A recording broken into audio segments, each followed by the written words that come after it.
La Côte d'Ivoire a assuré sa qualification en huitième de finale de la Coupe d'Afrique des Nations ce 1er juillet au Caire.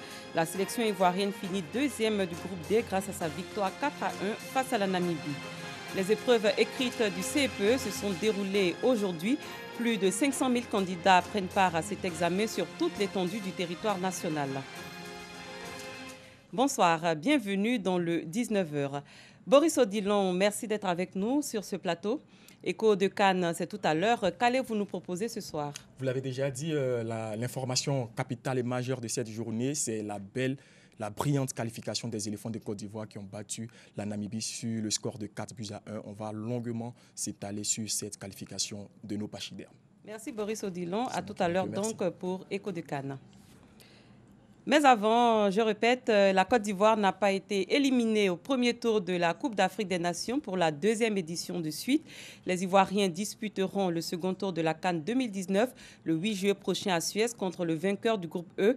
Les éléphants ont décroché leur qualification en huitième de finale en venant à bout d'une opposition namibienne, score final 4-1. Autre chose à présent, l'examen du CEPE, certificat d'études primaires élémentaires, se déroule ce lundi 1er juillet dans tout le pays. Plus de 500 000 candidats sont en lice. Nos reporters Noussangaré et Pagasoro Kone ont sillonné pour vous quelques centres d'examen. Mariam est l'une des candidates à l'examen du certificat d'études primaires élémentaires CEPE au groupe scolaire à Bobo Nord. Une candidate pas comme les autres. Âgée de 30 ans, et mère de 4 enfants, elle a suivi les cours du soir pendant 5 années. Mes enfants sont là, ils vont à l'école. Souvent, on m'envoie des papiers. Bon, je ne sais pas lire, je ne sais pas écrire. Souvent, il y a problème, je suis obligée d'attendre les papas. Donc, bon, ça me fait mal au cœur. J'ai décidé de venir à l'école. Donc, on est venu tenter l'examen pour voir. Donc, quand tu fais l'examen, puis tu vois que tu as reçu dans l'examen, ce que tu as fait à l'école, là. C'est que ça va. Dans ce centre, elle n'est pas la seule candidate libre. J'ai décidé de passer le CP parce que je n'ai pas eu la chance, comme les autres, de partir à l'école. Et puis bon, je me suis débrouillée de faire un peu de cours du soir pour pouvoir avoir au moins mon diplôme de CP. Si j'ai le CP, que je sais bien lire et écrire, je peux faire beaucoup, même le commerce. Maintenant, tout ce qu'on fait, c'est avec la connaissance. Au groupe scolaire à Bobo Nord, ils sont 200 candidats à prendre part à cet examen à grand tirage. Nous sommes arrivés depuis 6 heures. Nous avons commencé à recevoir les surveillants à partir de 6h45, 7h. Déjà, les premiers surveillants étaient déjà là. Bon, les membres du secrétariat, il y en a qui sont même arrivés au même moment que moi. Pas d'anomalie. Les consignes ont été données aux surveillants. Je crois que jusqu'à présent, aucune anomalie n'a été signalée. Les épreuves du CEPE ont lieu ce lundi 1er juillet. Le top départ de cet examen a été donné par la ministre Kandia Kamara à l'école primaire publique Cité Paillé dans la commune d'Adjamé. Nous sommes tous venus ce matin, comme j'ai dit, vous saluer, vous encourager et surtout vous souhaiter bonne chance. Au mois de septembre, je veux vous retrouver tous en 6e dans un collège d'Adjamé. Pour cet examen du CEPE, 551 168 candidats sont répartis dans 2024 centres de composition sur l'étendue du territoire national. À Mbengue, chef-lieu de département dans le Poro, s'est tenue la cérémonie officielle de lancement du CEPE, une première dans cette région. Siekwasi et Jenatoubé nous en parlent. Dimanche 30 juin, veille de l'examen du certificat d'études primaires élémentaires CEPE. Nous sommes au domicile des Yao, dans le village d'Aboboté, dans la commune d'Abobo. Ici réside Léo Kadi, candidate à l'examen du CEPE.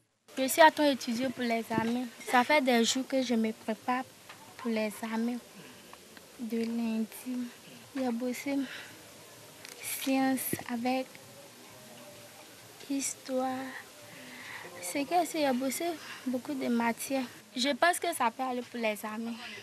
Après plusieurs tentatives à l'intérieur du pays sans succès, Léo Kadi est conduite à Abidjan par sa tante pour poursuivre les études. Tout début, elle était au village, elle a fait CP1 là-bas. Mais elle a pris l'école à la légère. Là, son papa l'a envoyée chez moi. Elle a agi, mais comme le village, elle ne met pas l'enfant vite à l'école. C'est ça qui a perdu le temps. Mon souhait, je veux que ma fille va en 6e pour devenir quelqu'un demain. Voilà. Pour qu'un jour ses parents aussi puissent dire mon bon nom, quoi. À un moment donné, vraiment, ça n'allait pas. Donc, je suis venu, j'ai demandé l'aide de son grand frère. En tout cas, qu'il puisse l'encadrer pour qu'elle puisse avoir son entrée en 6e. Bon, depuis lors, ça va.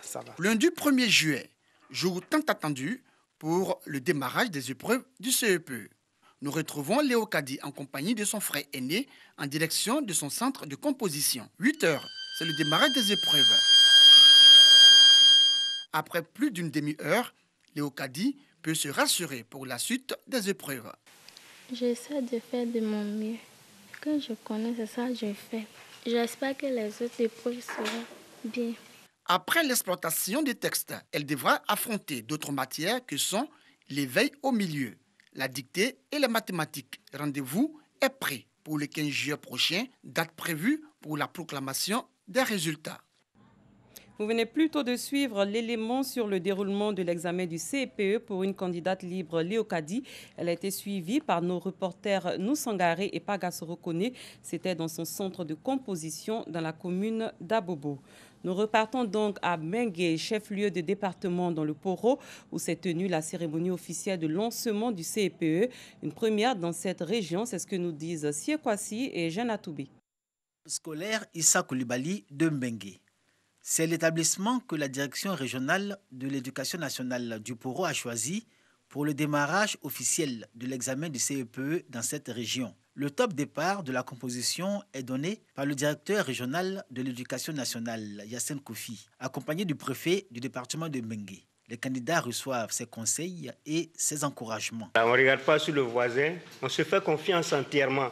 Les candidats composent dans la sérénité et la quiétude, rassurés de la visite des chefs religieux qui les accompagnent de leurs prières. On va tricher, sinon la police nous attraper là, on va partir en prison. J'ai 26 ans, je n'ai pas honte de passer le CEP. J'aimerais souhaiter à mes collègues qui n'ont pas eu le courage de passer le CEP, je les invite l'année prochaine pour qu'ils viennent passer le CEP.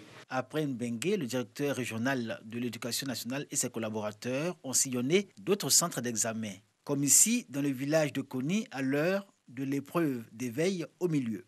Pour le CEPE 2019, la région du Poro compte 17 435 candidats, dont la moitié composée de filles. On s'intéresse à présent à cet examen qui ouvre la voie aux études supérieures. Les épreuves orales du baccalauréat session 2019 débutent demain mardi 2 juillet partout en Côte d'Ivoire.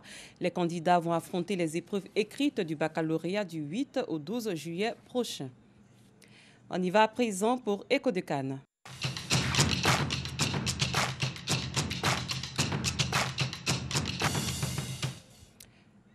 Boris Odilon est avec nous. Afrique du Sud, Maroc, Namibie, Côte d'Ivoire, Kenya, Sénégal, Tanzanie, RD Congo. Ce sont là les matchs qui ont meublé cette journée.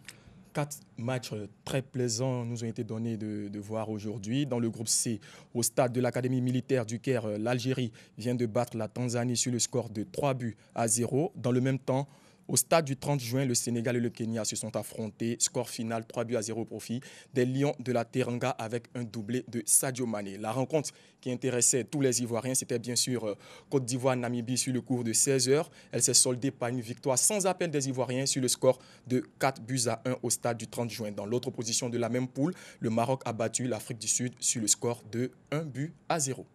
Alors, la victoire des éléphants réjouit au plus haut point les Ivoiriens, à commencer par nous-mêmes sur ce plateau, notamment les supporters, sans oublier les joueurs eux-mêmes. Joie et réjouissance au Caire. Juste après le coup de sifflet final, les supporters ivoiriens ont envahi les rues pour chanter les gloires de l'équipe nationale. On va les écouter, sans oublier le capitaine Sérédié qui laisse un message fort aux Ivoiriens.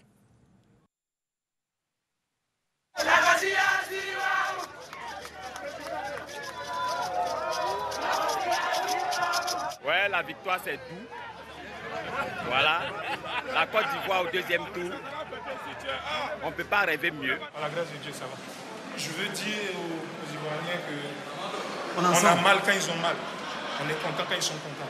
Okay. On est en guerre ici. Ouais. On va continuer à se battre. Il faut dire que les supporters de la sélection ivoirienne sont nombreux. Vous nous proposez d'autres réactions? Oui, pour revenir aux supporters, il faut dire que chaque année, le CNSE, Comité national des supporters des éléphants, convoie près de 200 supporters partout où les éléphants de Côte d'Ivoire, que ce soit les footballeurs ou bien d'autres des internationaux, d'autres disciplines, se produisent. Voilà. D'autres réactions, nous avons pu avoir l'occasion d'échanger avec Ibrahima Barayoko, ancien footballeur ivoirien, attaquant de l'équipe nationale de Côte d'Ivoire, qui a eu l'occasion de disputer le match Côte d'Ivoire-Namibie en 1998 et qui a même inscrit un but. Et Kadek Ilavogui, consultant au niveau de la RTI, première chaîne, il nous donne une analyse de ce match Côte d'Ivoire-Namibie. L'objectif, c'était la qualification. On l'a eu en poche. Après un match difficile, il faut le reconnaître, avec beaucoup d'approximations. Une nouvelle fois, on a vu que on était capable encore de sortir des matchs difficiles. Certains joueurs ont répondu. Gbamé, Wilfried Zaha, que je trouve encore en dedans pour la compétition. Mais surtout, je vais dire des joueurs qui, pour moi, continuent de confirmer, tel que Wonlo Koulibaly, qui est sa première canne, qui confirme sur le côté gauche. Mais surtout, un grand Sylvain Gboro, même s'il est auteur, on va dire, d'une faute qui permet à cette équipe de Namibie de croire à nouveau. Avec le potentiel que la Côte d'Ivoire a, on a confirmé notre côté positif qui est les attaquants. Je pense qu'ils ont confirmé qu'on a une attaque de feu. Il faut s'appuyer sur ça pour la suite de la compétition. On a vu Mas Gardel qui a marqué.